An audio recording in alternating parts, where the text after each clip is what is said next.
conforme eu falava, né, na sexta-feira, nós começamos a conversar a respeito de compressores. Fizemos lá algumas definições, por assim dizer, né, do que significa essa máquina, né, dentro de uma linha pneumática. Com isso, nós verificamos, né, que os compressores, eles são utilizados em diversos setores. Por isso, né, nós também temos algumas classificações que nós podemos admitir, né, para a escolha de um compressor em acordo esses setores que eles têm a capacidade de serem, né, utilizados dentro da indústria.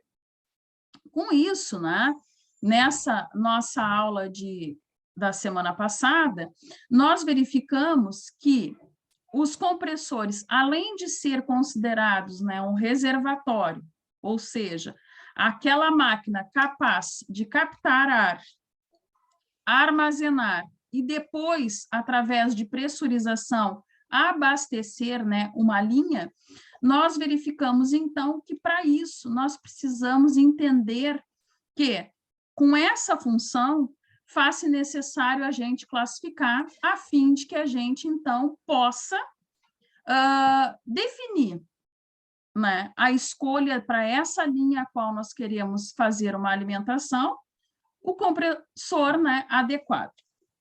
Bom, então, peço ajuda aí para vocês. O que vocês lembram que foi importante, né, dentro dessa classificação que fizemos, a gente retomar para a aula de hoje, né, para poder finalizar o assunto de compressores?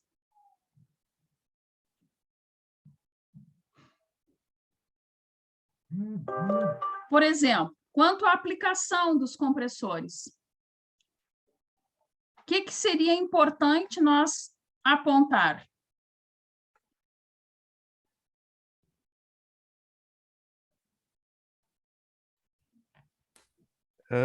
Pelas minhas anotações aqui, Pode falar, Celso.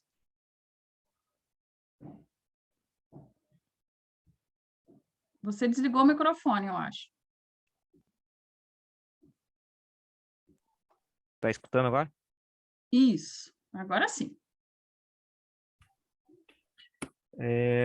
A gente estava falando sobre compressores ordinários, compressores volumétricos, compressor dinâmico, de compressor axial, os compressores alternativos e rotativos. Correto. Pois Bom, é, aí no caso cada um teve uma explicação, aí eu uma tentei... classificação, né, do motivo dele ser Isso. considerado. Por exemplo, o Celso, ele iniciou, né, relembrando do que a gente conversou naquele dia, falando dos compressores, né, que são considerados lá para serviços ordinários. Ou seja, quando classificamos um compressor como para serviços ordinários ou para sistemas industriais, nós estamos fazendo uma classificação em acordo à aplicação do compressor. Quando o Celso relembrou, nos dizendo que nós tínhamos também compressores, né, volumétricos, e aí ele citou axiais, né, dinâmicos, nós podemos fazer uma outra classificação, agora quanto ao princípio de concepção. O que eu quero dizer com isso?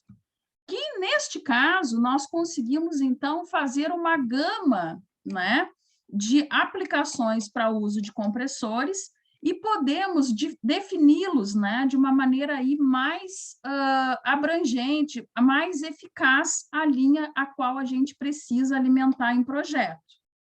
Ou seja, com essas classificações, né, por exemplo, quanto à aplicação, eu consigo verificar que um compressor de serviço ordinário, por exemplo, jamais poderá ser usado dentro de um processo, né, de compressores de gás.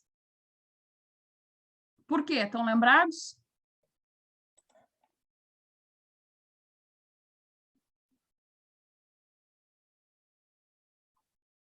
Quero dizer com isso, né, que eu pergunto a vocês que, quando eu estou entendendo a aplicação, né, o uso, o fim que eu preciso daquele compressor, eu compreendo que um compressor utilizado, né, aí para jateamento, para limpeza, né, para acionamento aí de pequenas máquinas pneumáticas, jamais vão ter função, por exemplo, dentro de uma refinaria. Foi um dos exemplos que nós citamos, né, naquele dia. Por quê? Porque compressores de processo, eles têm aplicações específicas, ou seja, são compressores que têm que ter toda uma proteção, porque eles são colocados em ambientes que têm aí exposição, por exemplo, né, com craqueamento catalítico, né, que nem nós falamos, que é o caso do exemplo citado de refinarias. Então, são compressores, né, que precisam aí ter uma vedação, né, toda uma proposta, digamos aí, para essa finalidade. E aí vimos outros, né, dentro ainda dessa classificação, como os de refrigeração, né, como compressores de serviço de vácuo, enfim.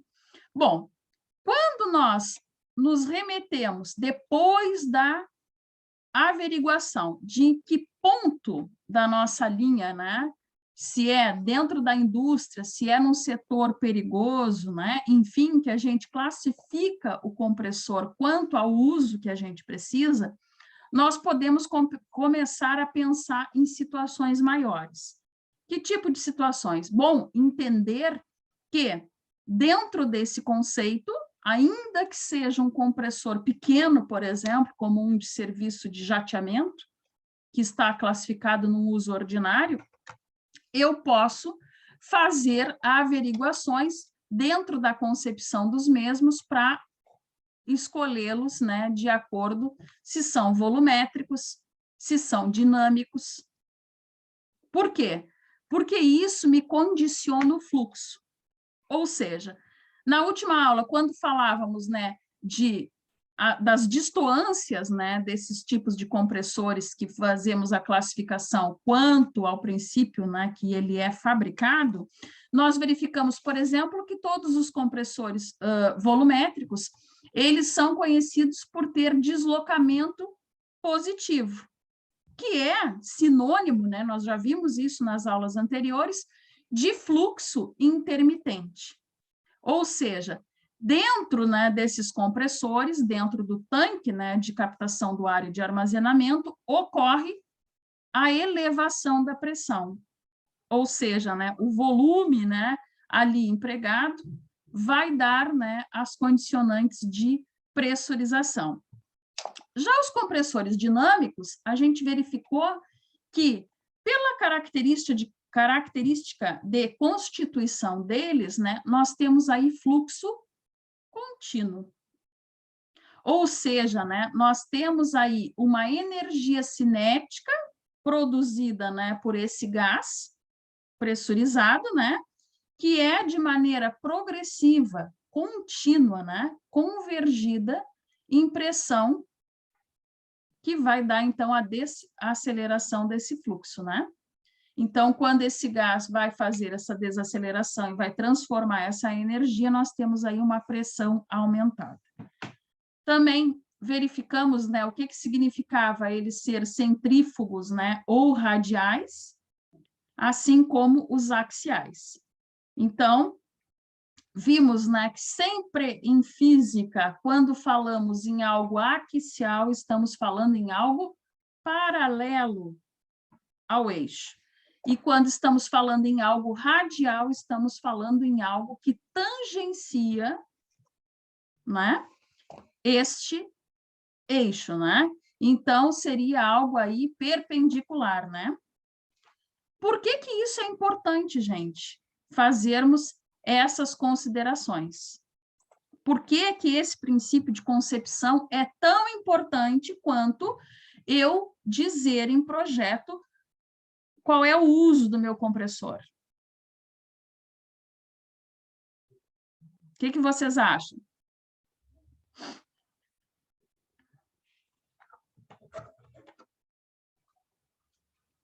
Sugestões?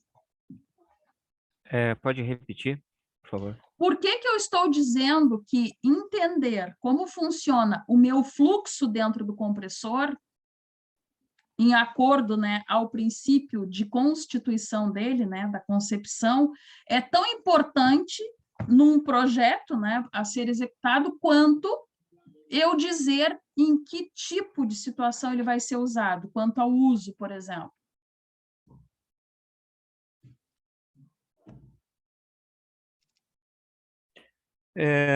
Eu acredito que vamos supor assim, compressor alternativo. No caso, como aonde vai ser feito esse projeto, tipo, se fosse para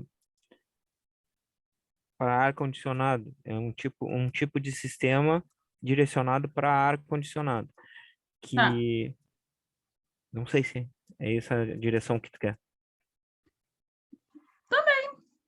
A gente verificou, né, na última aula, compressores, né, para cunho de refrigeração, inclusive eles têm, Isso, né, um processo ali para resfriamento, scroll, né, desse ar, né, desse gás que ali tem. Mas o que eu quero chegar à conclusão com vocês, Celso, que a concepção do nosso compressor vai nos possibilitar ajustes maiores da nossa linha. Hoje, na aula, né, que continua a falar de compressor, nós vamos ver que nós temos mais tipos de compressores. Ou seja, nós temos mais combinações que nós podemos fazer e conseguir elevar essa pressão. Então, compreender como acontece a pressão dentro dessa máquina, como acontece, por consequência, o fluxo, né, dessa pressurização que há ali dentro, né, desse gás, me faz eu ver que eu posso, né, fazer combinações que me possibilitam, então, pressurizações maiores. Por que que isso, né, eu estou frisando bastante agora? Porque, em seguida, depois que nós terminarmos aqui esse assunto, né, de compressores, nós vamos ver as linhas. Por quê? Porque eu preciso que vocês entendam qual é a concepção de uma linha pneumática. Bom, nós temos o compressor, nós temos válvulas, nós temos um secador, nós temos um filtro. Tudo isso para quê? Com que objetivo? Porque nós precisamos entender bem como é constituída essa linha pneumática para podermos falar de circuitos pneumáticos, que seria, né, o assunto subsequente, né, desses dois que vamos conversar hoje. Então, gente, a nossa aula de hoje, vamos puxar aqui, está aqui. Vamos tratar, né, de compressores e redes de ar comprimido, ou seja, redes pneumáticas. Bom, dentro disso, o que é importante nós entendermos? Os tipos de compressor. Começamos aqui, pelo menos nesse primeiro slide, né, a ver situações que nós já falamos antes. Bom, o que é considerado, né, um compressor de ar de êmbolo? Quantos desse tipo êmbolo nós podemos ter? Então, vocês vão ver aqui, né, que podemos ter o de pistão, podemos ter pistão com 2, né, ou mais estágios, podemos ter, dentro desses 2 ou mais estágios, né, com efeito simples, com efeito duplo. Bom, vamos voltar aqui para o primeiro slide. O que eu quero dizer com isso?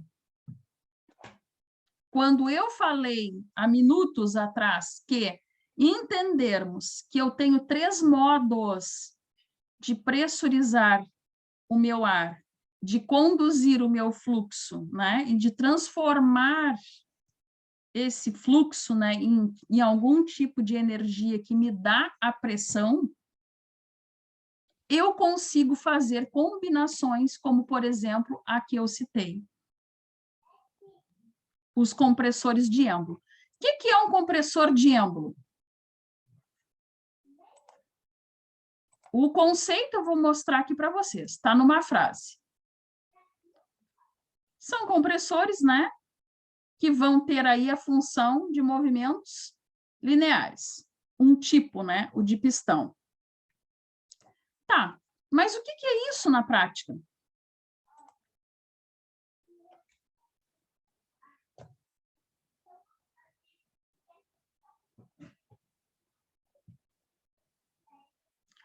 O que é um êmbolo?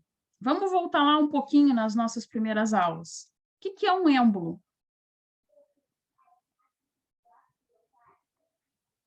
Posso trazer o princípio da seringa, que a gente conversou aqui? Posso. Por quê? Porque ali me representa exatamente o que eu necessito saber quando eu estou falando desse tipo de compressor. Basicamente, né, o princípio da seringa é o seguinte: nós temos um cilindro e temos um êmbolo, que, se pressionado, nós vamos ter aí visto, né, uma propriedade física do ar, que seria de compressibilidade. Analisamos, né, até desenhos lá dentro de uma linha. Se eliminado o efeito de força, né, na ponta do êmbolo, nós temos rapidamente o êmbolo voltando, né, para sua posição de origem e, por consequência, expansibilidade do ar. Dentro disso, vimos outras aplicações aí de ar, né? Verificamos lá nas nossas aulas de princípio de Pascal, e nós entendemos, então, que com esse efeito faz-se possível, né, pressurização. Bom, posso dizer que um êmbolo, a seringa, né, dentro daquela constituição cilíndrica, e com algo a qual eu posso comprimir, né, tapando a ponta, o ar, eu posso dizer que isso é um pistão?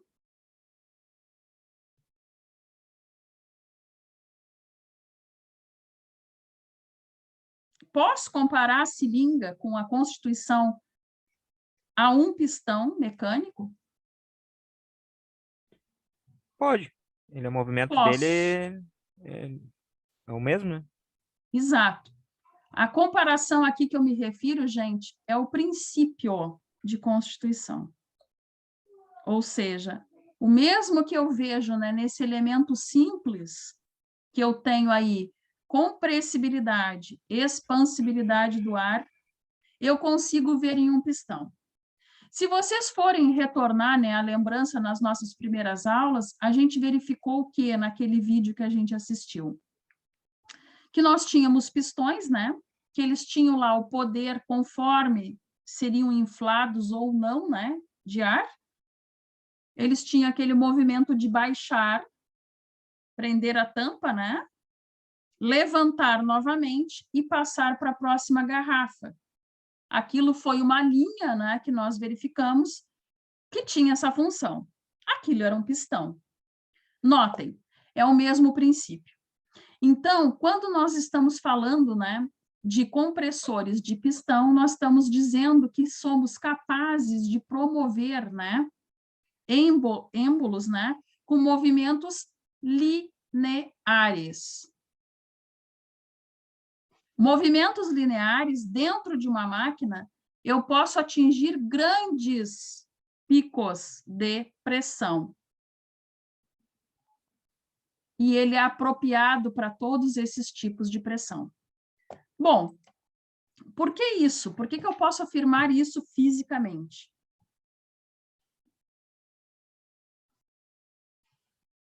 Que o movimento é linear. Lembrando lá o vídeo, né? O movimento era linear na vertical. Poderia ser na horizontal? Poderia. outro tipo de Sim. máquina, né? Poderia sim, mas sempre em um sentido. Qual sentido? Todos os compressores de pistão, inclusive os que eu vou mencionar agora de 2 estágios ou mais, no sentido axial ao eixo. Então, por isso que eu chamava a atenção de vocês. Por que da importância de nós entender o sentido do fluxo, que pode ser 3? Porque agora, com isso, a gente faz N combinações de compressores para N tipos de situações necessárias aí a qualquer linha pneumática, e a gente tem a eficiência. Então, compressores de pistão, eu posso ter um pistão simples, tá aqui, ó. Simples efeito, esse primeiro. Duplo efeito aqui embaixo. Tá meio apagadinho, né, a imagem. Qual é a simbologia para compressor? Está aqui. Continua a mesma simbologia que a gente verificou na última aula, que eu mostrei para vocês lá o desenho. Bom, eu vou ter, né, pistões de 2 ou mais estágios. Compressores de pistão com esses mais variados estágios, que são as combinações possíveis. Muda o meu conceito de axial ao eixo?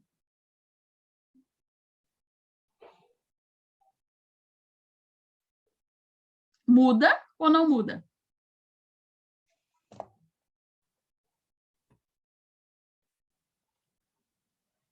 Para mim não muda. Não muda. Gente, está aqui. Ó, nós temos aqui um de simples efeito, né? A questão da inclinação não interfere, né? Ele vai cumprir a função. E temos aqui um de duplo efeito. Sempre axial ao eixo. Bom, o que cabe ressaltar, né? Aqui. O que vocês acham? Que é importante a gente dizer. Só um minutinho que tem alguém... Deu.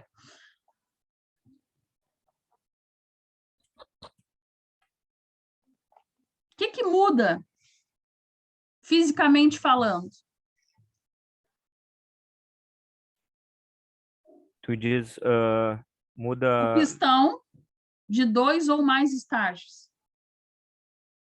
a força, velocidade, a intensidade. A intensidade, correto. Uhum. Por quê? Com esse tipo de compressor, eu vou conseguir comprimir o ar, né, com pressões muito mais elevadas. Notem, isso não foge, né, é uma subclassificação dos compressores aí de êmbolo, ou seja, axial ao eixo. Não me importa que eixo. Pode ser o eixo vertical, pode ser o eixo horizontal, ou pode ser lá a terceira dimensão, vamos dizer assim, né? Lembram lá em desenho, quando estudaram os diedros? Nós tínhamos, né, a possibilidade de sair do plano, né, com as direções. A mesma coisa aqui. Bom, com isso, eu consigo fazer um processo de otimização. Por quê? Por esse motivo que acabamos de falar, né? Nós precisamos aí somente ter essa combinação para fazer mais compressão de ar, né? 2 vezes ou mais, conforme aí as combinações de estágios que a gente vai fazer. Bom, o que basicamente vai ter nesse tipo de compressor? Ali, né, o sistema de admissão, né? O de compressão e a de descarga.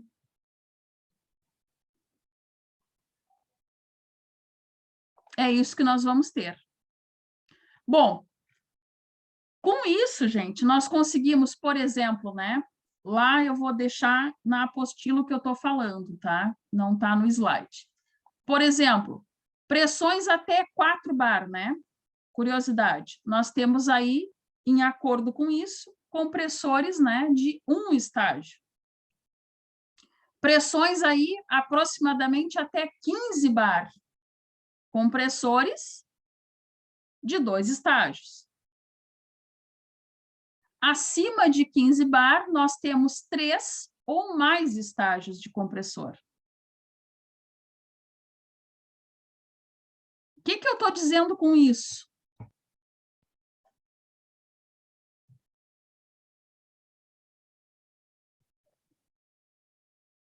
Quantas vezes eu estou elevando, né, a minha pressão conforme o avanço dos estágios?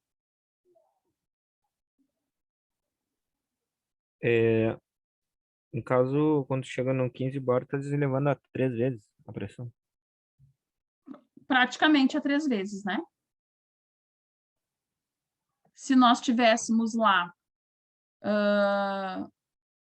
5 bar, por exemplo, né, afirmaríamos que é 3 vezes. Então, é 3 vezes e um saldo. Uhum. Bom, mostra, então, né, que realmente nós entramos no conceito de otimização, que era aquele, né, que eu comentava mais para trás aqui na conversa com vocês. Essas combinações nos possibilitam sempre melhores pressurizações. Bom, o que mais nós temos aí, né, para nos averiguar? Esses compressores de pistão de 2 ou mais estágios, que eu comentei, né, inclusive essa elevação de pressão, nós podemos ter eles de duplo efeito, né, e de vários estágios. Bom, o que significa de duplo efeito? Está faltando uma foto aqui, gente. Ah, não, tá aqui. Desculpa, é que eu avancei. De efeito simples, né? E de duplo efeito. O que nós temos de diferença aqui só olhando as fotos? Analisem bem, né, esse de efeito simples, por favor. Vou aumentar um pouquinho.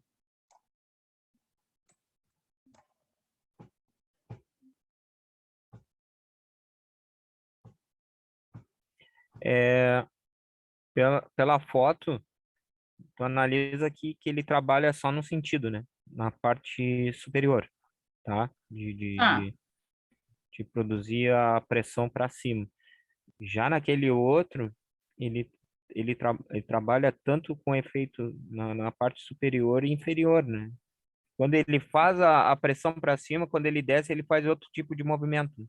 isso, tá. Tu falou agora e me tranquilizasse. Eu imaginei, quando tu iniciou, que tu estavas achando que eram vários, 3 compressores, por exemplo. Concordas todo mundo aqui Não. comigo que é um compressor só, correto? Isso, é que eu já me Tá. antecipei Não, com a desculpa, outra eu lá. entendi mal a tua fala, mas agora já Uhum. me...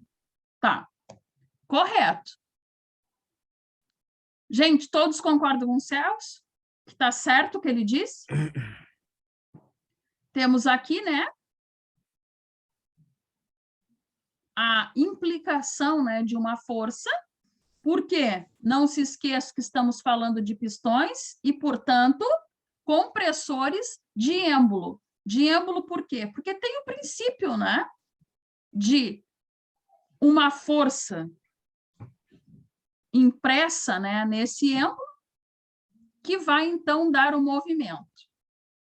Bom, notem, com isso, né, a câmara aqui pressuriza, há o movimento e nós temos uma tendência de giro.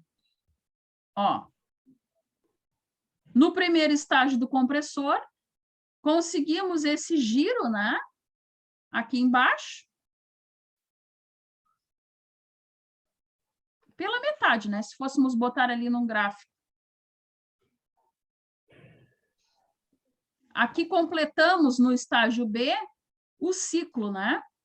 Posso dizer que do ponto A ao ponto B eu completei um ciclo de aproximadamente aí 180?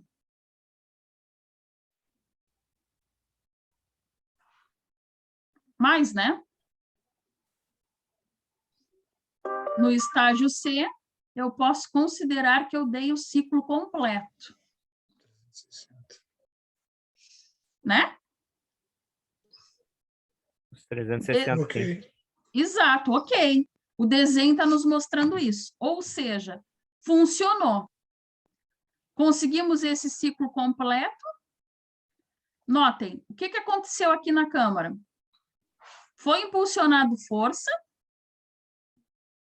Sim. Foi, né, feito ali uma compressão.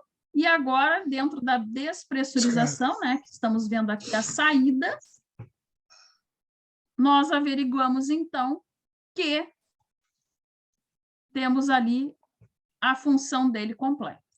Bom, e neste? De duplo efeito. Qual é a diferença que eu tenho? Foi aquela hora que eu me antecipei, eu respondi as duas, né?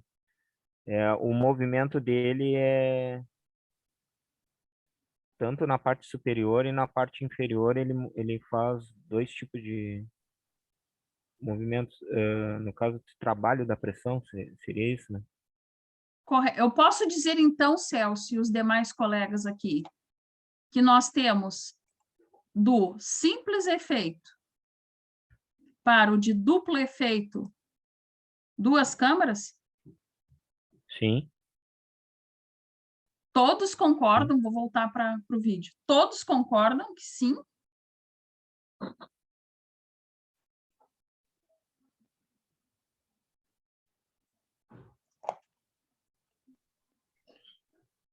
A câmera é a mesma? Olha aqui, Alexandre, de novo, por favor. Eu acho que a câmera é a mesma, ele só faz a admissão e descarga ao mesmo tempo, né? Ó, exato. Nós temos aqui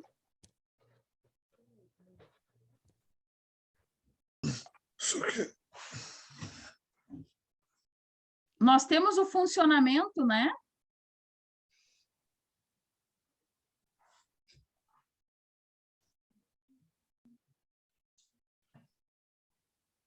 Em dois estágios. Concordam?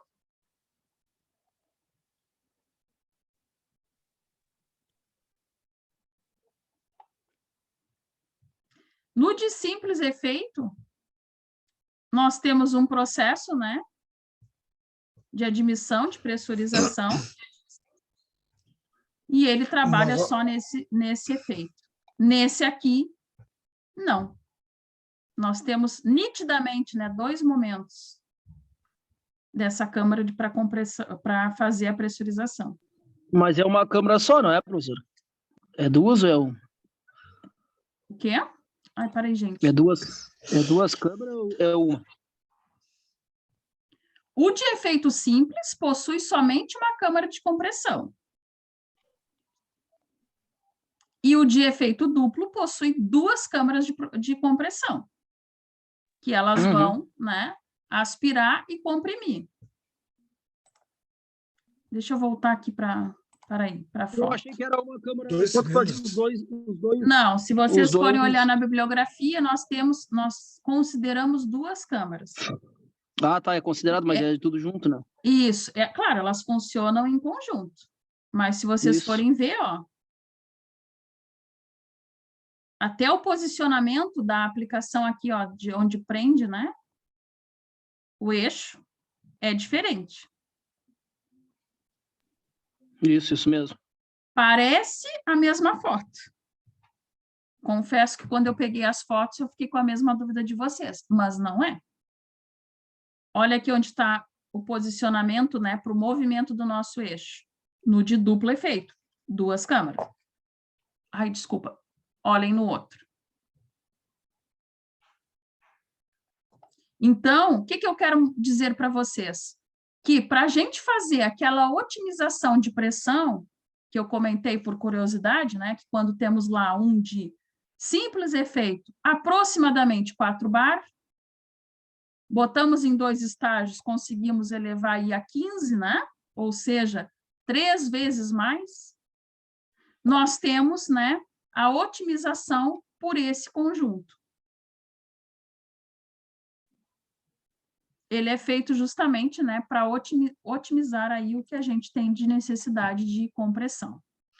Bom, vocês sabem que nós temos também o tipo de compressor, que é denominado aí de vários estágios. O que seriam os de vários estágios?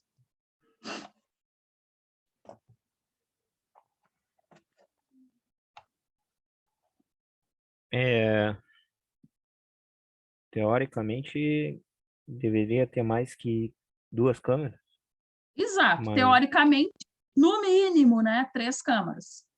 Se forem pegar na bibliografia, nós temos aí sempre descrito 3 câmaras ou mais nos livros de automação. O que quer dizer para a gente com isso? Que nós conseguíamos, né, fazer a elevação dessa pressão, que em 2 câmaras já aumentava aí 3 vezes, né? Nós conseguimos elevar lá para 30, né, que a gente verificou. Então, gente, mostrando que tudo não passa de um processo de otimização do sistema. Como é que vai funcionar esse aí quando nós temos, né, de vários estágios? O ar vai continuar sendo, né, aspirado, vai ser comprimido do mesmo modo, né, pelo primeiro pistão e sucessivamente, que nem nós vimos, né, no de duplo efeito, a compressão acontece, transfere e assim sucessivamente, quantos forem os estágios. Vai mudar alguma coisa na questão do eixo? Jamais. Não muda isso.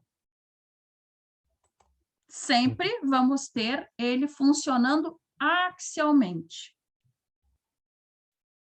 E se nós formos lá buscar na memória, né, o exemplo físico lá, né, da seringa, realmente é assim que acontece. Eu até comentava com vocês, né, da implicação da força, né, que nós tínhamos lá uma área, aí eu comentava, né, do efeito que poderia ter isso com a ponta de um lápis, né, poderia fazer uma perfuração da área. Se usássemos a região maior, já não teria o mesmo efeito. Então, o que significa isso fisicamente? A otimização, né? Como que a gente faz para unir essas especificações físicas, né, que nós temos para fazer o que a gente necessita. Bom, dentro disso, nós temos aí um outro tipo, né? Tá, aqui está a foto de vários estágios, tá, gente? Eu acho que eu não mostrei, né? Não lembro.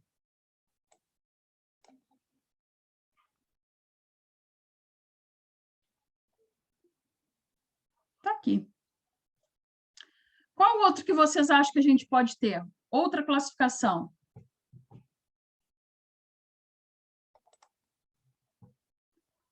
Também podemos ter aí os de pistão de membrana. Olha aqui a foto que nós temos para ele.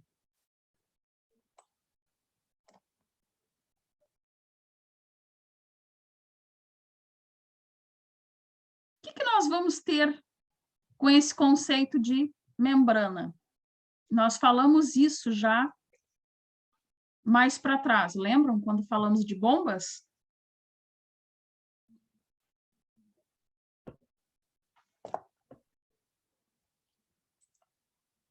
Qual é o conceito que a gente tem para esse tipo de compressor?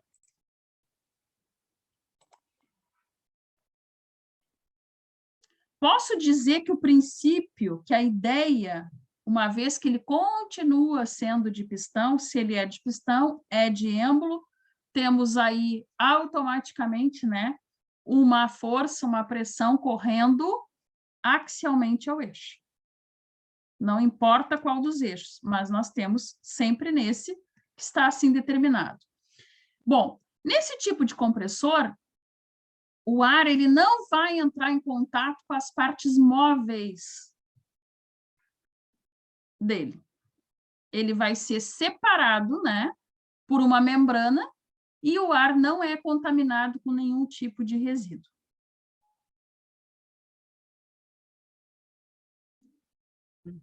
Sim ou não?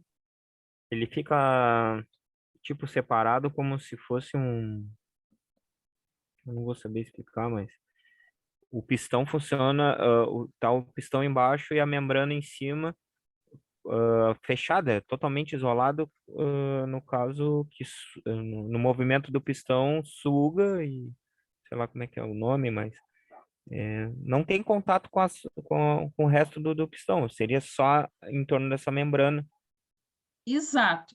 Ele é exatamente, né, esse princípio aqui que eu mostrei na foto. Aonde está o pistão? E aonde está a membrana? Embaixo, a membrana é azul. Perfeito. Aqui está o pistão. Se vocês forem, não sei se dá para ver aí no vídeo, né, nós temos as setinhas, indicando o quê? A entrada e a saída A entrada e a saída. Ou seja, a sucção, né? Então, mostrando que não há contato.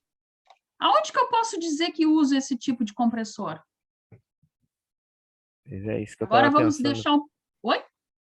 Isso que eu estava pensando para dar de exemplo, mas não me vem. Ó. Sim, porque, lembrem, eu dizia para vocês que a gente, para fazer um projeto, eu preciso, né, para botar no papel qual compressor, saber para que finalidade. Qual é o uso? Para depois eu ver qual é a concepção.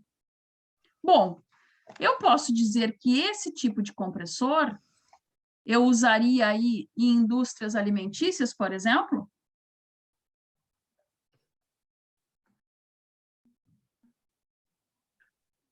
Farmacêutica?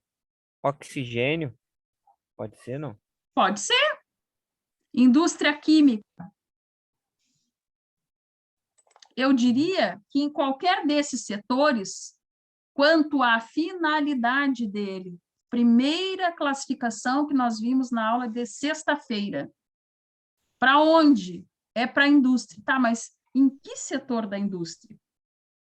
Aí, então, eu consigo, né, verificar que uma das classificações que eles teriam, né, pela concepção pode ser de êmbolo, por exemplo, pode funcionar, né, numa ação dinâmica, porque estamos falando aí que ele funciona axial, mas verifica-se que eu não posso ter resíduo. Eu não estou lá alimentando uma linha, né, que está lá com questões que pode ter algum traço, né, de resíduo. Não, algo preciso. Então, se forem analisar lá nos livros, né, de automação, sugere-se que sejam compressores muito largamente usados aí nesses setores. Que nem o Celso falou, oxigênio, né? Imagina no hospital ter algum resíduo. Sim. Então, temos aí a descoberta, né, para um fim que esse poderia ser usado. Bem,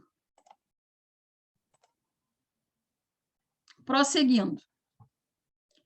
Outra classificação, compressores de ar rotativos. Gente, o que é algo rotativo? Vamos lá retomar nossa lembrança. As palavras aqui, né, da subclassificação. Pode falar, Alexandre, desculpa. Científico seria, em vez de axial, seria radial. Exato, né? Voltamos lá aos conceitos, né, que nós vimos de bombas, que vocês também lá explicaram nos trabalhos que a gente fez. Então, compressores rotativos, né, vai se dar ali por um compartimento cilíndrico, a mesma concepção, né, a princípio. Entrada e saída, e vai girar em torno de um rotor. Bom, o primeiro que eu coloquei ali foi o de palhetas. Podemos ter outros. Quais outros vocês acham que a gente pode ter?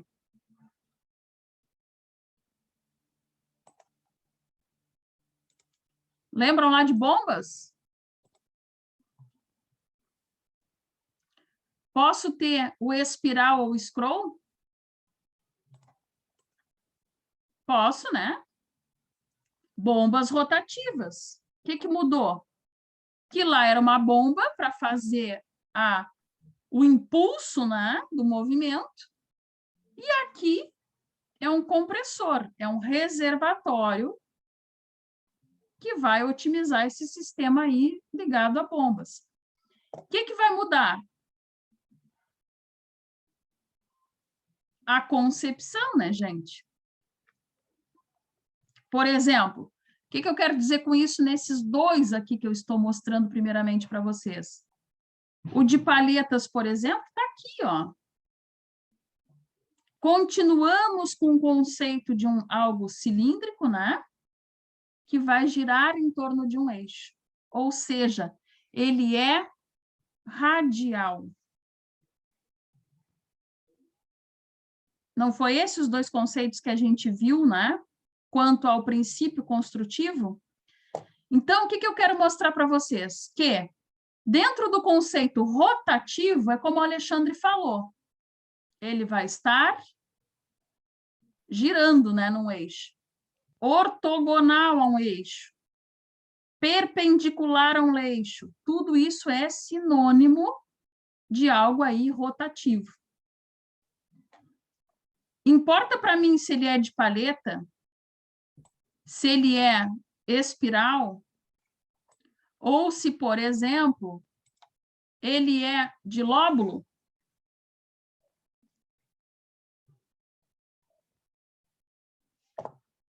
Está tentando ver a imagem, Alexandre? Vou aumentar.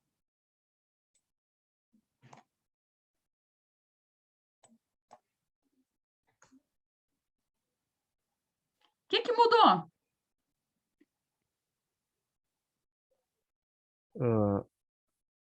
O princípio é o mesmo, né? Interrompi o Parafuso. Alexandre. Olha aí, Alexandre, vamos lá. Mudou? Esse é um parafuso.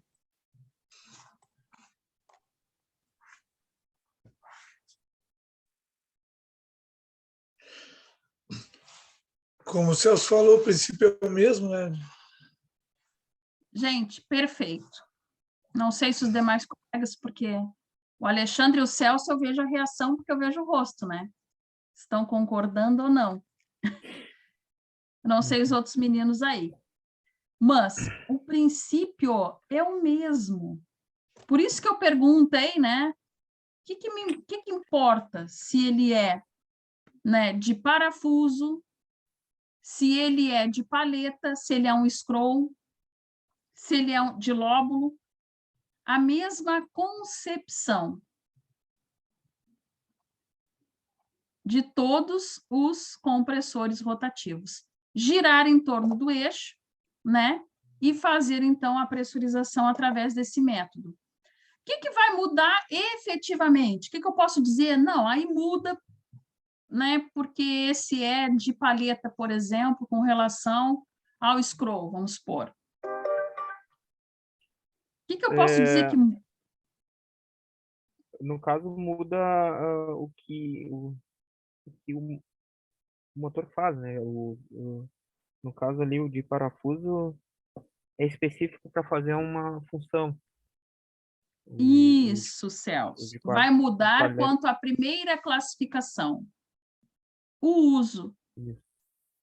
Por exemplo, eu posso usar um compressor, né, de palhetas dentro da indústria ali, de laboratório, de odontologia, de embalamento, né, de produtos, a robótica.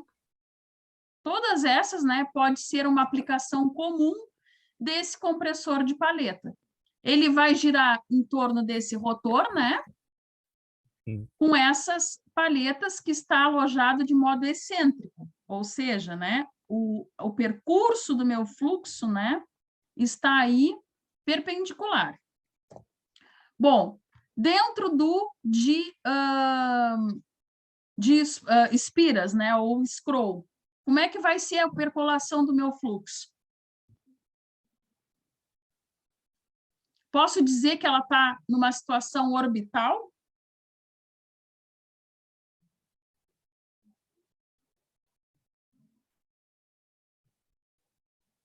Espira, né, gente?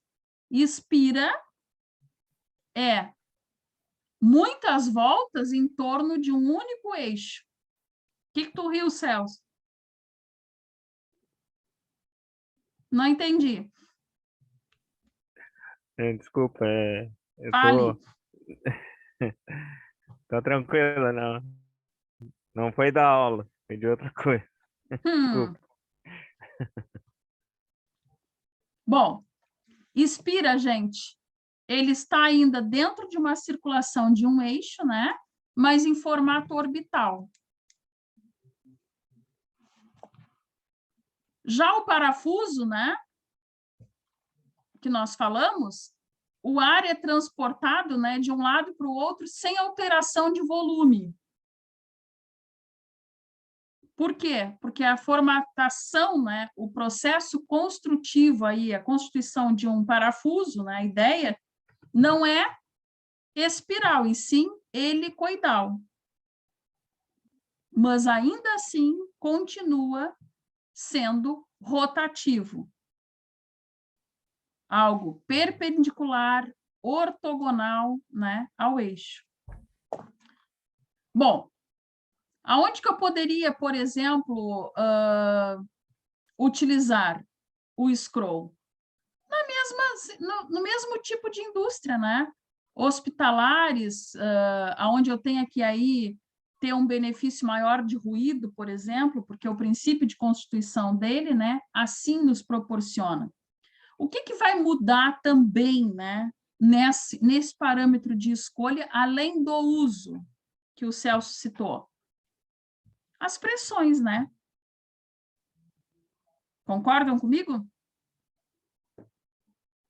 Assim como, né, nas formatações de compressores de pistão, conforme eu ia acoplando, né, êmbolos, eu tinha, então, uma otimização de pressão, nesse caso também. A averiguação que eu vou fazer para a escolha de um ou outro, né, não basicamente vai ser esse uso, mas também as pressões de trabalho, né, que eu vou fazer uso. E aí vai ser definido se um ou outro, né? Bom, vamos prosseguir aqui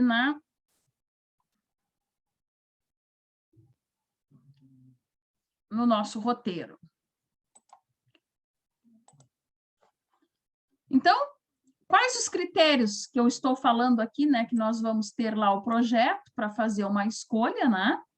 Quais os critérios que eu efetivamente vou usar para escolher um compressor ou outro? O primeiro critério eu poderia falar sobre o volume fornecido. Vai ter dois tipos: o teórico e o efetivo. Vamos tirar daqui, porque senão fica muito barbado. O que é algo teórico e o que é algo efetivo? Para a linguagem que nos interessa aqui, né, gente? Projeto e execução de algo.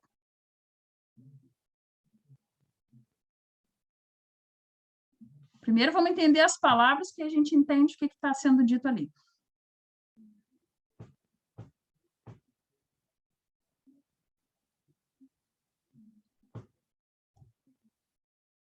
A mim me pegou. Tá, vamos mudar um pouco e depois a gente volta à palavra que a gente tem aqui, fisicamente falando. Algo teórico e algo prático. Teoria e prática, qual é a diferença? Agora de casaco vai ficar melhor, Celso, de pensar. Aí sim. Melhorou. Bom, tá no calorão louco, tá bom? Tá doido, né? Cara sem casaco nesse frio. Guri novo. Se ele baixar a câmera, tem 3 garrafas de velho barreiro ali, ó, professor. É por isso esse calor alguma dele aí. coisa tem que ter, Cristiano, porque eu não acredito nisso. Não, tá no velho barreiro também. Eu acho, Alex, eu estava aqui fazendo cálculos de cabeça de qual é a mágica disso. O homem tá no suador, tá louco, tá fazendo... Tá Não doido? vou botar, Celso, não vai por nós, não vai por nós. Era isso aí, Viviane. Os caras que eu tô aqui prestando atenção, os caras ficam me chacoteando nos Tentando bastidores, estudar, entendeu? Aí me desconcentrei aquela hora. desconcentrar-se. Tá, então vamos lá. O Cristiano e o Alex, que eu já sei que estão aí também, Agora é eles, né? pronunciaram. O que vocês acham, meninos? Qual é a diferença de algo teórico para efetivo? Eu dei uma dica, né?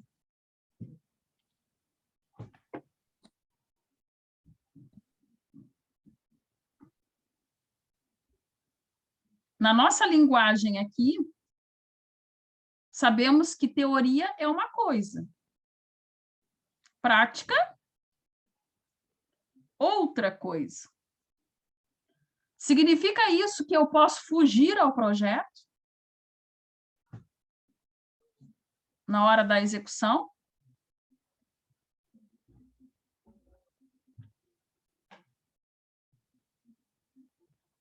Exemplo. Lá da construção civil, né, da minha área. Eu tenho uma residência que eu vou construir dentro de um terreno, vou usar a largura, né, a dimensão do vão, supondo que seja 10 metros. Projetei 20 estacas. Fundação rasa, não é edifício. Bom, aí eu verifiquei que eu tenho intervenções. E para colocá-las, principalmente as do canto, vai ser algo que vai adentrar, por exemplo, né, o meu lindeiro. Um deles. Bom, o meu projeto tinha 20 estacas. Eu posso suprimir alguma dessas estacas, porque eu tenho uma intervenção? Suprimir, acho que não, mas pode acrescentar. Perfeito, Alexandre. Suprimir, jamais. Mas eu posso ligar lá para o Cristiano, que é o projetista das fundações, e dizer, olha, acontece que eu tenho intervenções. Ou, nesse ponto que você me deu de projeto, a estaca XYZ, dentre os problemas, uma deu nega muito antes. Então, em vez de, sei lá, supondo aí 6 metros de estaca, deu nega em 3. Solo rochoso, não vou conseguir estaquear nesse eixo. Outra estaca eu perdi. Mudou a cara do solo e eu perdi a estaca. O que o Cristiano lá, que é o meu projetista, ele vai fazer? Ou ele vai... primeiro que ele vai ter que distribuir os pontos. Ele vai fazer todo um cálculo, jogar as tensões lá, né? Para que a gente tenha aí uma equivalência. E fará uma compensação, que foi o que o Alexandre disse. Não necessariamente eu tenha que ter 20 mais 1, mas vou ter que ter uma compensação. Ou em diâmetro, ou em mais 1, enfim, alguma coisa vai acontecer. Então, gente, essa conversa toda é para mostrar que o projeto, né, aquele que a gente necessita, né, é uma coisa. Mas o efetivo vai ser outra, muitas vezes. Dentro do nosso assunto aqui de compressores, esse critério, né, que nós vamos ter com respeito ao volume que nós temos fornecido, nós vamos ver que nós vamos ter o volume teórico. Vamos comparar aí, né, o exemplo do projeto lá que o Cristiano fez para a gente. Na teoria, eu tinha 20 estacas. Mas, efetivamente, está dependendo da construção. Está dependendo do que vai ser eficaz. Então, para nós, essa é a diferença. Num compressor, teoricamente, o meu resultado... Eu acho que está ruim de enxergar, né? Essa cor aqui. Quer que mude?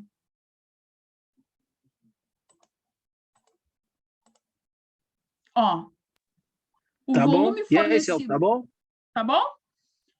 O volume fornecido teórico, né? Em tese, é o resultado do volume, né? Ou seja, lá do cilindro, né? Do meu compressor, o meu reservatório, pela rotação, né? O que é a rotação?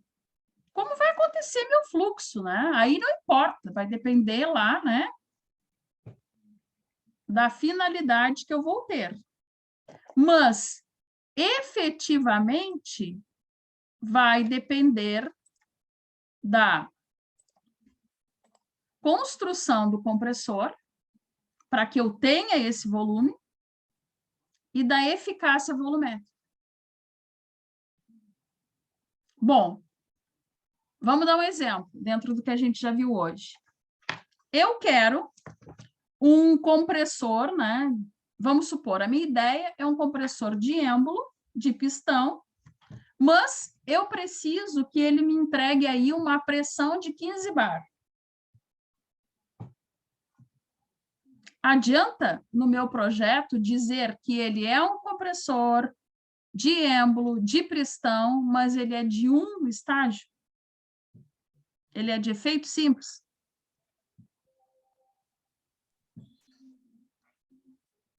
Acho que não, porque ele não vai conseguir atingir a pressão Exato. efetiva ali. Então, o volume teórico, ok. Mas o que eu preciso é outra situação. Então, tá aqui. É o primeiro conceito aí, né?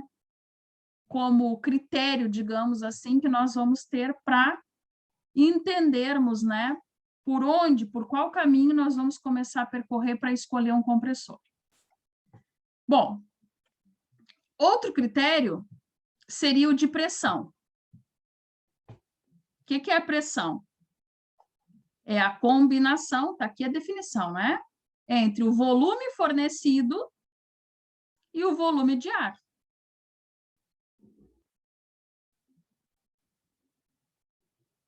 Ou seja, as pressões máximas e mínimas que eu posso atingir. Tá correto esse conceito? Sim? Não? Por que sim? Por que não? E aí?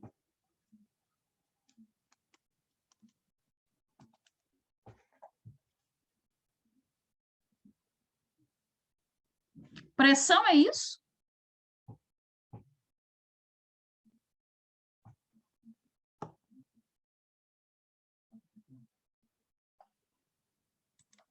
Olha, se eu tenho um compressor, seja ele, não estou classificando de nenhum tipo. A concepção é que eu tenho que ter uma entrada e uma saída de ar. Então, um volume fornecido, né? E um volume de ar que eu tenho que ter para alimentar a minha linha. Nesse caso, eu diria que ok. Que nesse conceito básico, eu posso sim dizer, né? Que é uma concepção para entender as pressões máximas e mínimas do meu compressor. Mas, o que eu preciso entender ainda com respeito a isso? O que eu vou ter de conceito para pressão?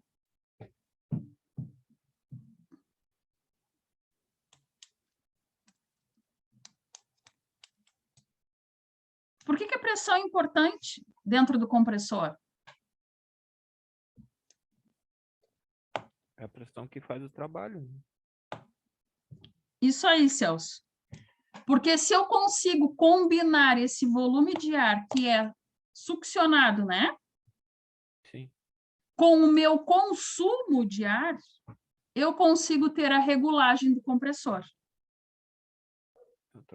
Poxa, se eu consigo ter a regulagem do compressor, eu consigo entender situações bem mais complexas dele, né? Como, por exemplo, a pressão de regime. Quantas pressões eu posso falar aqui? Posso falar da de regime, posso falar da de trabalho. E aí, qual a diferença entre elas?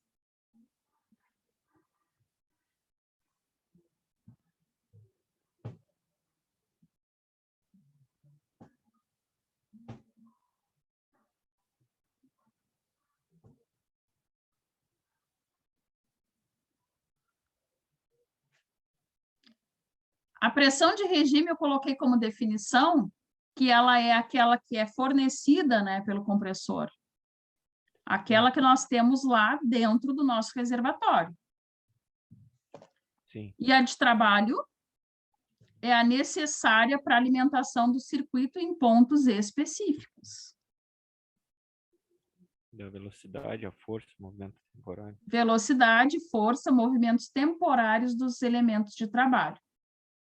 Por que que eu coloquei essas condicionantes aqui? Para que a gente entenda que esses pontos específicos, eles possuem efeitos físicos de velocidade, de força, de algum movimento, que são, né, requerentes, por assim dizer, de energia. Então, eu tenho sim que me preocupar, né, com a pressão máxima e mínima, porque a pressão de regime ela não pode estar aquém da minha de trabalho. Vamos comparar isso, né, a nós aqui, a nós eletrotécnicos. Quando calculamos a demanda, o correto, ainda me lembro dos colegas aí da CE, né, afirmarem, o correto é a gente informar as cargas para a concessionária.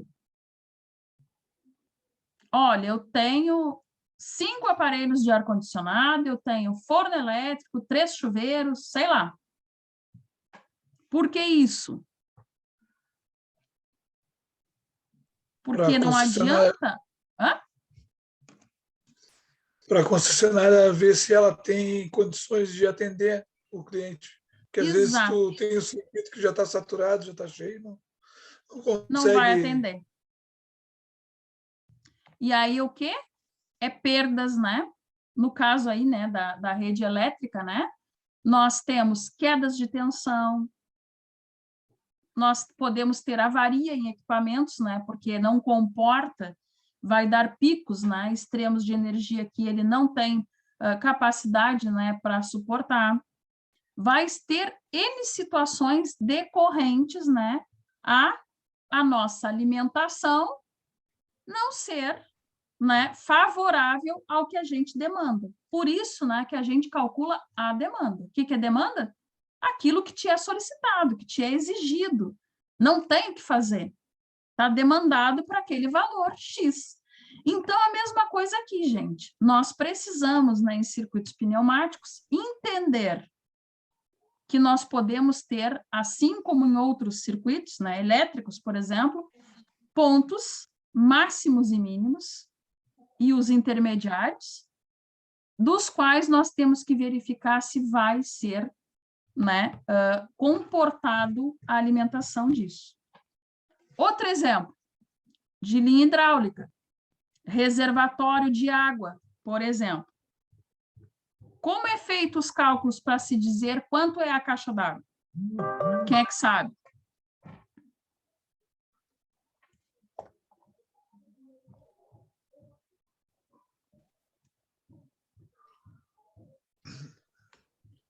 E aí?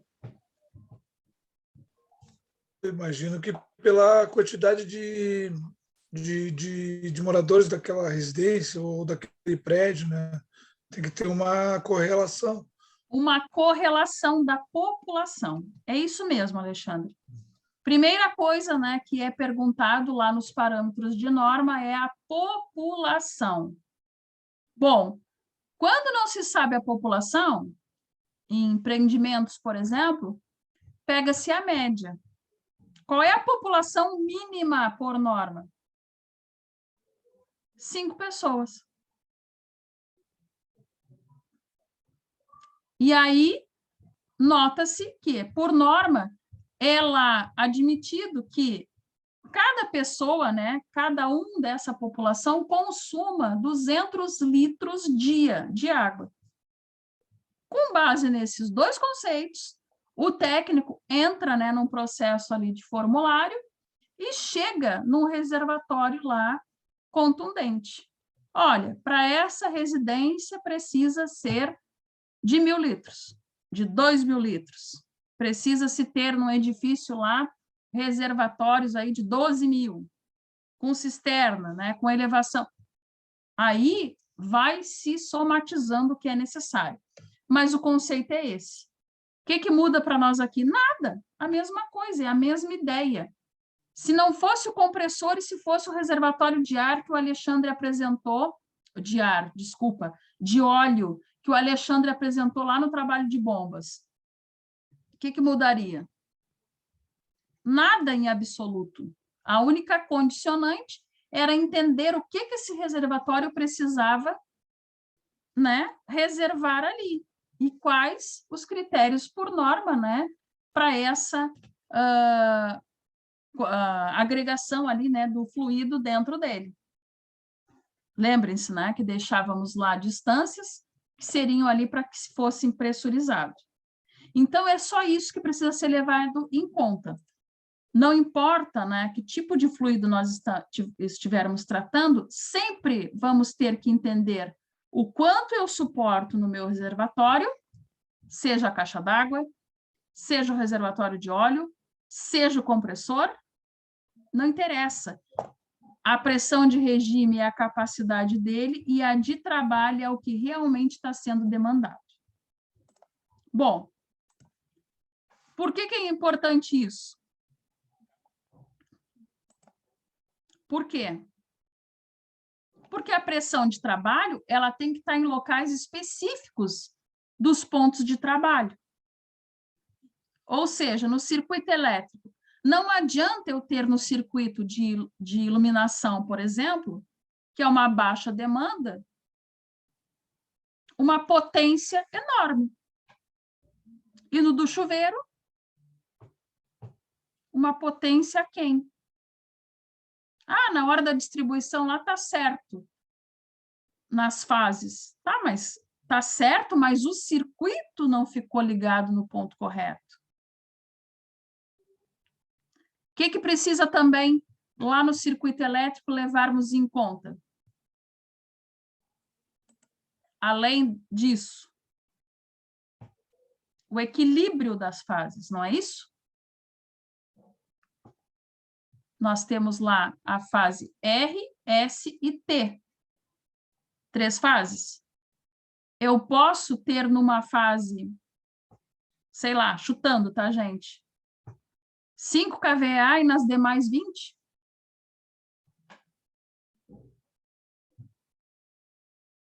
Não. Desequilíbrio de fases, sabe-se que é fadiga de linha, ruído, o que mais? Vocês aí da concessionária, que lembram?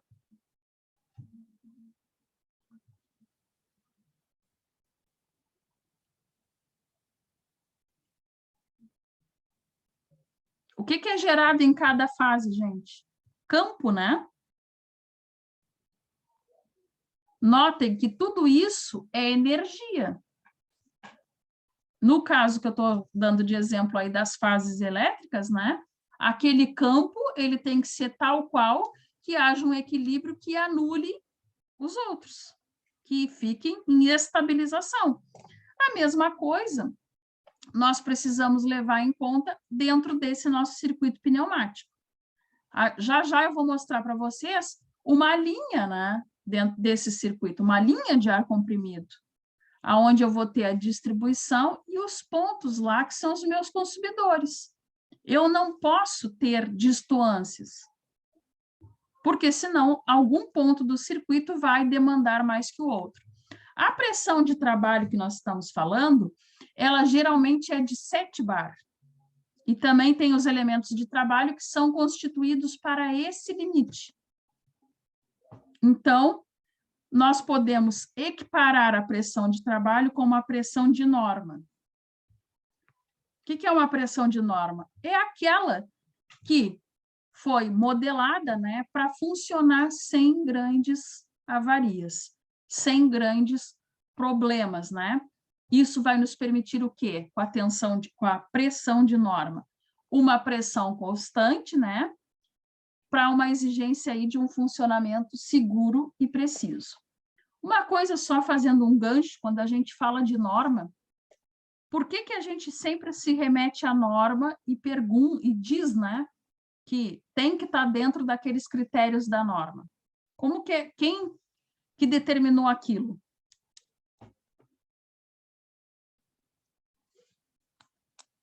Como é que é feita essa composição da norma para dizer que essa pressão é 7 e que ela é considerada, né, a ideal?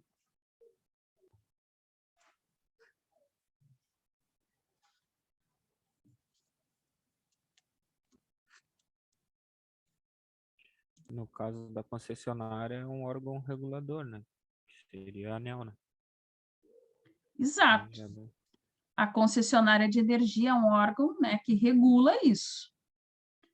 Mas temos normas maiores. Por exemplo, dentro da concessionária, temos ali algumas ITs, né, que eles chamam, não me lembro mais, o RIC, né?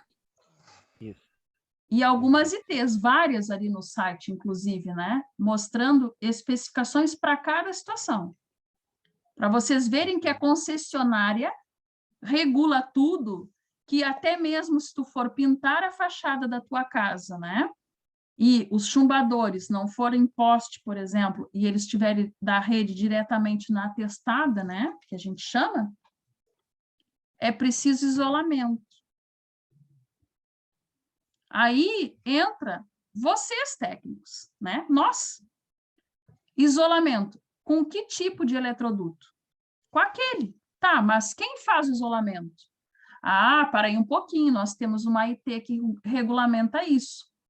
Se a rede é de baixa tensão,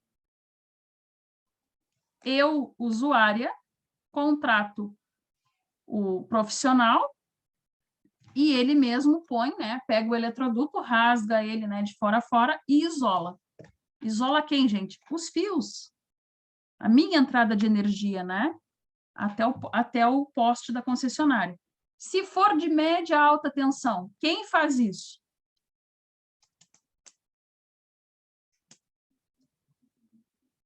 A concessionária. Está lá nas ITs. E quem não leu ainda, aconselho os eletrotécnicos aqui de plantão a ler, porque esses são os serviços que vocês vão executar aí, né, para o público, né, de vocês. Então, lá tem ITs, né, que são ali bem ditas de quem tem que fazer. Como é que a gente identifica se a rede é alta ou é baixa? Para fazer esse tipo de isolamento?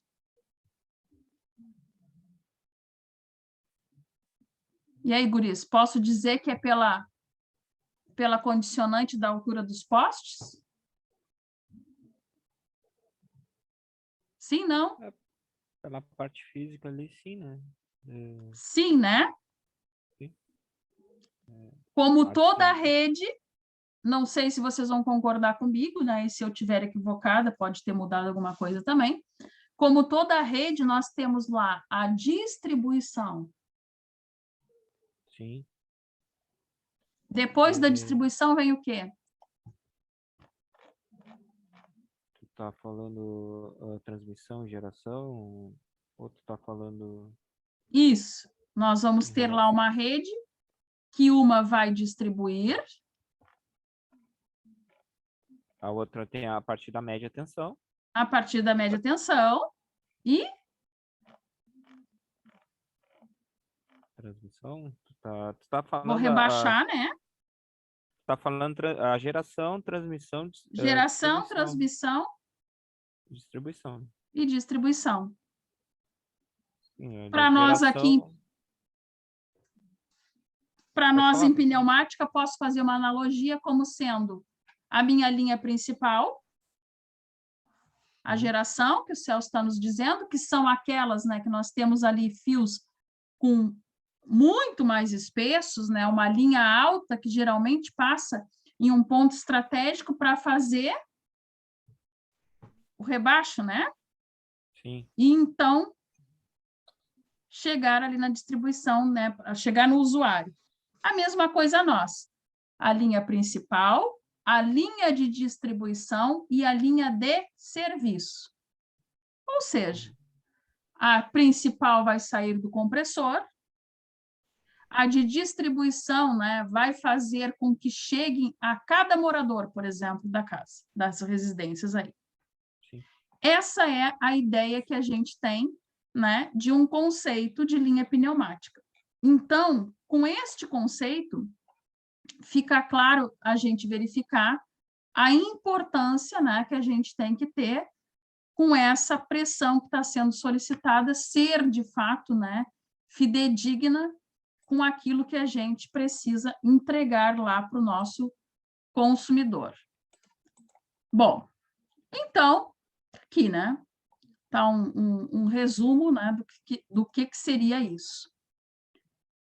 Com isso, nós podemos falar de redes, e como vocês viram, né, já até falamos um pouco, mesmo sem termos dito que estávamos aí falando em específico de redes de ar comprimido. O que é isso aqui, gente?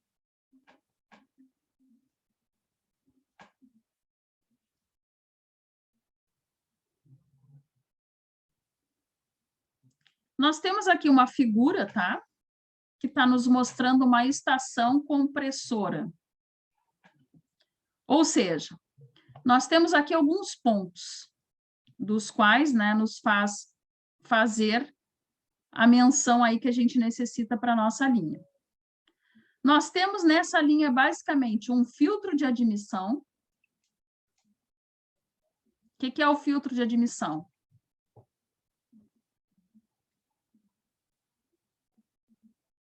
É onde entra o de entrada. O nome já diz, aquele que admite, né, a captação daquele fluido, daquela energia que vai ser impulsionadora, né, de uma pressão, de uma corrente elétrica, enfim. Então, tá aqui, ó, na ponta da linha, né? Nós temos depois o motor elétrico, que está aqui, acoplado. Nós temos um separador de condensado, está aqui, ó. Nós temos um compressor, não sei se vocês enxergam ele, mas ele está aqui.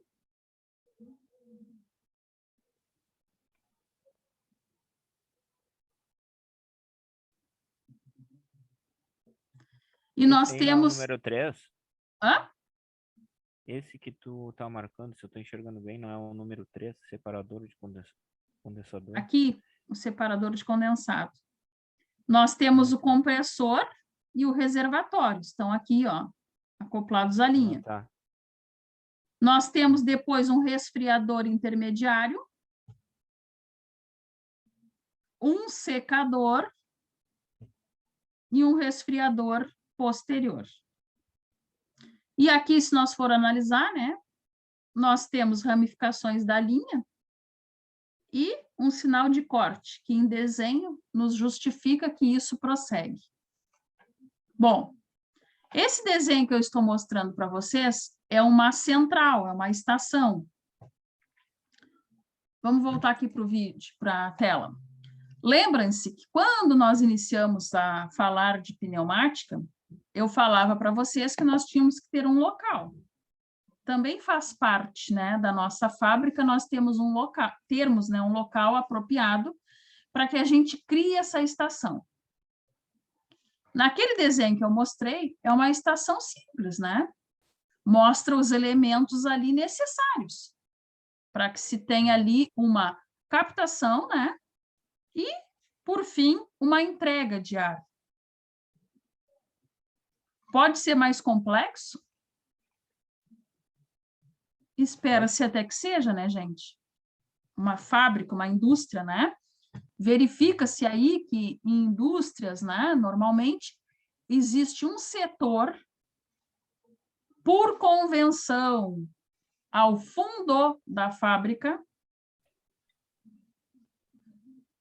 É uma regra? Não, é uma convenção. Por quê? Porque na frente está os escritórios, está o setor ali de saúde ocupacional, está o refeitório, está outras situações de que é favorável a uma visita, por exemplo, né, acessar, que não precise ir lá caminhar por questões de segurança dentro da fábrica. E, por convenção, essa linha fica lá por último. Ela pode ser mais complexa. Bom, dentro disso, a gente começa a fazer verificação de que nós precisamos entender como é distribuído. Conforme eu falei para vocês, aquele desenho é um desenho enxuto de tudo que nós imaginamos aí ser necessários que se tenha, né, para a gente ter essa distribuição. Então, está aqui. Dentro de redes de ar comprimido, eu preciso ter uma rede de distribuição.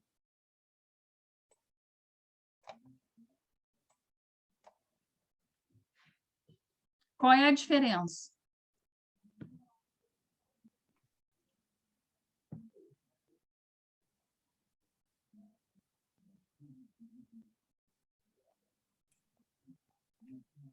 Agora tá todas as partes que tu falou, né? O princípio Exato. da geração, a transmissão e a parte que leva para os consumidores, né? Fica completo. Exatamente. Eu tenho toda a rede de distribuição e eu tenho ali os postos de trabalho, que são esses redondos aqui, né?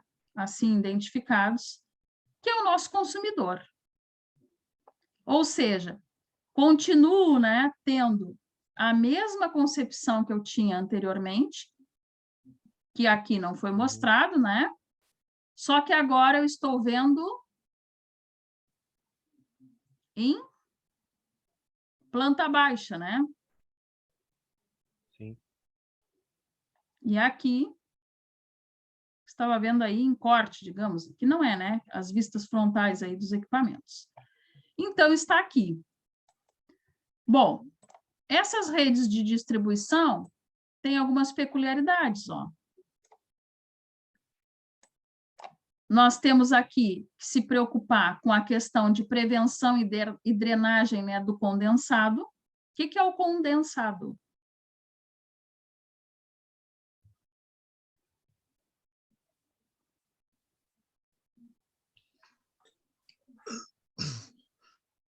O ar, quanto mais limpo, melhor, né? Então, tem para separar a água do ar, a umidade, sai pelo dreno ali, né?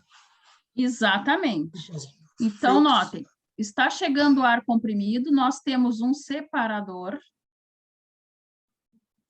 Ao fundo, né, desse separador, nós temos um dreno, aqui em verde, não sei se todos enxergam, o desenho está meio pequeno, conforme o Alexandre falou. E notem, nós temos ao longo da linha vários drenos. Por que eu estou afirmando que é assim? Está aqui, gente, esses brancos aqui que vocês veem na linha em vermelho são cortes. Significa que existe muita linha, por exemplo, entre aqui onde eu passei o cursor e esse outro dreno, nesse corte. E assim sucessivamente. Então, outro conceito que a gente precisa ter, não basta eu ter só que nem aqui, né? Um filtro e um separador de condensado logo que a gente faz a captação do ar para o reservatório, que eu já resolvi o meu problema.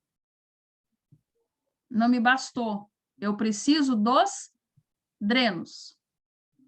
Então, eles vão estar aí acoplados ao longo da linha.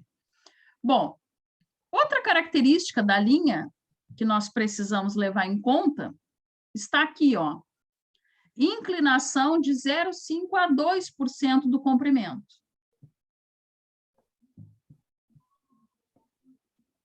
Eu estou esperando uma pergunta que eu exijo até que me façam.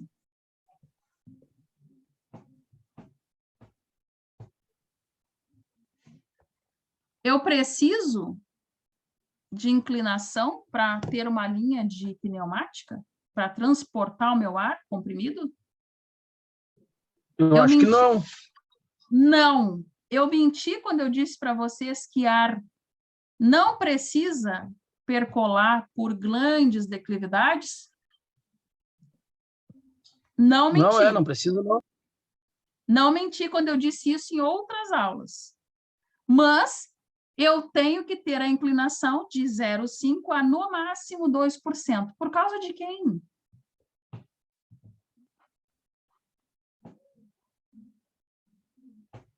Do meu digníssimo condensado. Gente, então vamos separar... Só para né, tirar a água do sistema, né? Isso só para tirar aí, a água Alex. do produto, né? É só para isso, aí. isso. Senão eu não precisaria. Por isso, né? Então eu estou frisando bem, porque quem for assistir aí os vídeos... Onde que eu trabalhei lá, não tinha isso aí, na realidade. Por isso estava sempre dando problema, então. Pode ser? Não tinha essa inclinação, era tudo reto, tá? Gente, o que acontece? Como eu falei, né, numas aulas para trás, eu lembro bem disso, né, que linha pneumática eu não preciso, né, conforme é a conjectura lá de linhas, por exemplo, de esgotamento, né, cloacal, que eu preciso de uma inclinação, ou então, né, de linha de fluido hidráulico, que eu preciso de uma inclinação para que essa linha, para que esse fluido percole, né, a linha. Nesse caso, aqui, eu só vou necessitar de uma inclinação em função do meu condensado. O que é constituído o meu condensado? O Alexandre já disse há pouco.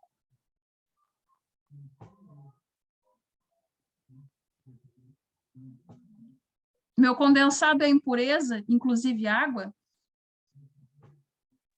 Sim, dependendo do produto que está usando, né? Sim. Então, que fique, né, que se explique bem que essa inclinação é para que eu consiga levar esse meu condensado, né, até os meus purgadores. Por isso estava sempre, na outra firma, estava sempre dando problema nos cilindros lá, de vez em quando o cara não funcionava, tirava a mangueira lá e saía um monte de água, deixava correr a água e botava de novo, mesmo com os filtros. Passava igual, porque não tinha inclinação. Não tem por inclinação. Isso, então. Por quê, Então por Alex? isso, então. Provavelmente porque levou em conta o conceito de que ar pressurizado percola sem necessidade de inclinação. Ou faz um projeto que a pessoa não sabe também, né? Bota ali com o câmbio para fazer ali e não sabe, né? Faz de qualquer jeito, entendeu? Por isso as normas. Agora que eu tô sabendo disso daí. Temos que ter essa inclinação. O ar, já falamos disso diversas vezes, gente, fica até repetitivo, né? Ele tem impurezas como sujeira, poeira, né? Vapor, água, enfim, ele é úmido, né? E nós precisamos tirar isso. E ele só sai desse modo. Quem são os purgadores que estão lá fazendo essa função? Está aqui, ó. Esses elementos aqui brancos, né, na nossa linha, que nós vamos ter ali com a função, ele dá aquele barulho, né? Lembram que a gente também comentou? Como se fosse realmente um esvaziamento da linha. E aí vai se fazer, então, né, a necessidade de retirada. E as conexões, né? Outra característica aí da linha que nós vamos ter. As conexões nós chamamos, né, aí dentro dos nossos conceitos de pneumática, de singularidades. Vamos ver, né, a necessidade do uso delas, né, ou não na nossa linha, e os pontos, né, para que essa singularidade, que essas conexões não sejam aí uma espécie de resistência, né, à passagem do nosso fluxo de ar.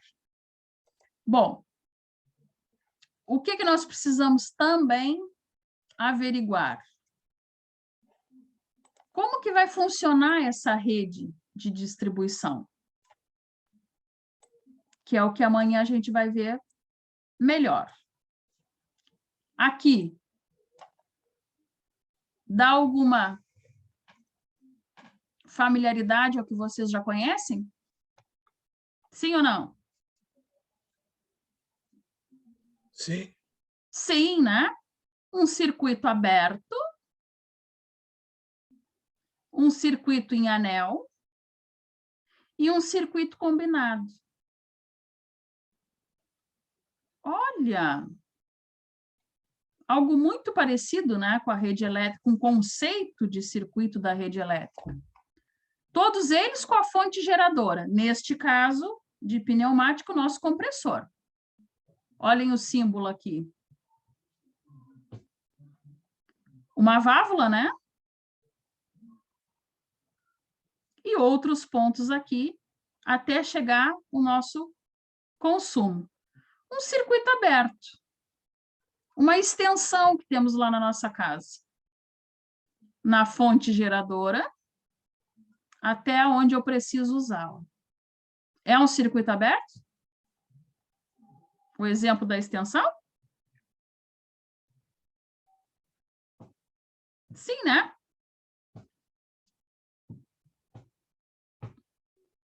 Um circuito fechado, muito parecido com os nossos circuitos, né? Paralelos, lembram? Quem lembra lá de análise? Se fosse análise de circuito e um circuito elétrico, aqui nesse segundo caso, nós teríamos um nó aqui, né? E aqui, circuito combinado. Analogamente falando, lá da análise de circuito elétrico, né? Os circuitos mistos. Lembram os conceitos, como eram? Mistos. Parte destes funcionariam como circuitos abertos, né? Subsequentemente, né, outras partes como circuitos paralelos e séries. Temos aqui. O que muda o conceito? Fisicamente falando, nada. Lá da análise de circuito, o nosso fluido era corrente elétrica, e assim nós fazíamos lá todas as reflexões necessárias, né, para conhecê-la em cada ponto. E aqui, na pneumática, né, o nosso fluido é o ar. Dependendo da modelagem do nosso circuito, ele vai ter picos, né, ou subdivisões de pressão que vão ter que ser projetadas, entendidas, né, para que se faça, então, averiguações. Bom, na prática, que é o que nos interessa, porque vocês não vão fazer projeto, né, exercícios de projeto disso, porque cabe lá aos colegas da mecânica. Mas vocês, que acoplado a esse circuito vai ter algo automatizado, né, sequenciadores lógicos ali para que esse circuito possa funcionar sem uma ação grande, né, humana, o que vocês têm que saber? Os mesmos conceitos que vocês tinham lá para fazer análise de circuito. Bom, se eu conheço como funciona cada trecho, o quanto, quando temos um nó, é solicitado e é redistribuído do meu fluxo, eu também conheço a manutenção desse trecho. Se fosse corrente elétrica, por exemplo, num circuito em paralelo, é importante sim, porque eu conheço o que está circulando aqui, o que está sendo solicitado, né, no outro ramal, e aonde eu posso desligar ou não para resolver o problema em específico. Então, essa analogia, né, é fundamental para a gente ver que não mudou o conceito. É igual. e na hora de nós termos lá as nossas preventivas, que nem o Alex comentou, né? Às vezes abre, né, a linha, remove, né, o que tem ali de água, né? Volta a funcionar. Se não tem o conceito nenhum de que circuito eu estou operando, eu desligo tudo. Não é bom, né, para a produção. Bom, gente, amanhã nós vamos continuar falando, né, de redes, porque como vocês viram, né, nós pincelamos bem o inicinho ali, né, do que é uma rede, né, de ar comprimido. Nós temos que entender as fases do projeto, né? O que seriam lá as fases do projeto? Nós compreendermos o que faz-se necessário apontar. Como, por exemplo, qual a necessidade que nós temos, né, de captação de ar? Quanto? Como vai ser as linhas principais? O tipo de construção dessas linhas, o material dessas linhas, o quanto de diâmetro, as linhas de distribuição, né? Queda, né, de pressão que vão ser permitidas nessas linhas. Assim como a rede elétrica, né, que nós estudamos, nós sabemos que de uma ponta a outra nós temos queda de tensão admissível. Vocês já calcularam isso, já aprenderam isso. A mesma coisa aqui. E a determinação, né, das tubulações, dos diâmetros. Vamos fazer projeto disso? Repito, não. Mas vamos conhecer o que é as fases do projeto e entender, né, a importância, digamos assim, de nós termos isso em mente para manutenção, né, que é o que interessa aí para vocês. Depois, quando terminarmos, né, de falar isso, o que nós vamos prosseguir? Com situações ali, né, de vazamentos, vamos falar de filtro, vamos ver todos os acessórios, né, que a gente precisa ter ali como componente dessas linhas, né, dentro do conceito. Por exemplo, dentro do conceito lá da linha principal, o que eu preciso entender, né, como sendo acessório para ela? Da linha de distribuição, da linha de serviço, né? Da produção desse ar comprimido. Então, tudo isso a gente vai falar amanhã. Vamos ver um pouquinho de tratamento, né, para que a gente possa entrar em filtros, que eu acho que amanhã mesmo a gente entra em filtros, para conhecer ali, né, como é que é o funcionamento dos filtros e dos reguladores de pressão efetivamente, que é o que nos interessa. Porque nós temos ainda que ver atuadores e lá no final, né, praticamente da semana, né, depois de falarmos aí dos atuadores, nós vamos ter que falar desses circuitos, né? Ou seja, entendermos como que isso funciona, a junção disso, né, digamos, dentro aí da parte elétrica, que é a que mais acho que interessa a vocês. Senão o Alex briga comigo, né, Alex? Não, eu parei com essas brigas já. Não já vão parou? sair e acabar o curso brigado um com o outro, né? Então tá. Então... Mas igual a gente vai falar disso, porque senão tu vai ficar chateado. Tranquilo. E eu não posso sair com essa má impressão tua daqui. Capaz, não, jamais. Tá, gente? Então é isso. A gente precisa tentar resolver mais ou menos, né, entre amanhã e até quarta-feira. Vou parar aqui